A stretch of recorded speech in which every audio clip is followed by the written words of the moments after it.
Pakistan Peoples party اپنے 50ویں یوم تاسیس کے سلسلے میں آج اسلام آباد کے پریڈ گراؤنڈ میں سیاسی طاقت کا مظاہرہ کر رہی ہے۔ اس سلسلے میں اسلام آباد کے پریڈ گراؤنڈ میں جلسے کی تیاریاں مکمل کر لی گئی ہیں۔ پریڈ گراؤنڈ اور اس کے اطراف پارٹی قیادت کے بڑے بڑے پوسٹرز، بینرز اور پارٹی کے پرچم آویزاں کر دیے گئے ہیں۔ یوم تاسیس جلسے سے چیئرمین پیپلز پارٹی بلاول بھٹو زرداری اور دیگر قائدین خطاب کریں گے، جبکہ بلاول بھٹو زرداری نئی سیاسی حکمت عملی کا بھی اعلان کریں گے۔ جلسے کی سیکیورٹی کے لیے وفاقی پولیس کے 800 اہلکار تعینات کیے جائیں گے، جو صرف جلسہ گاہ کی بیرونی سیکیورٹی کے فرائض سر انجام دیں گے، جبکہ جلسہ گاہ کے اندر سیکیورٹی کے تمام تر ذمہ داری جلسہ منتظمین پر عائد ہوگی، جبکہ ڈاکٹرز، ایمبولینسز اور واک تھرو گیٹس کا بندوبست جلسہ منتظمین کریں گے۔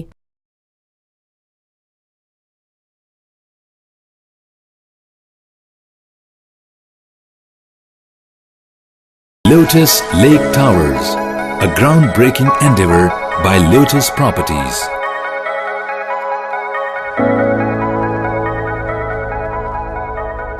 پاکستان میں پہلی مرتبہ حالات حاضرہ کے مختصر مگر جامع پروگرامز، خبروں، تبصروں کے علاوہ دیگر سماجی، تجارتی، ثقافتی، تفریحی، معلوماتی، مذہبی، تعلیمی، صحت اور بچوں کے پروگرامز صرف TNN TV پر۔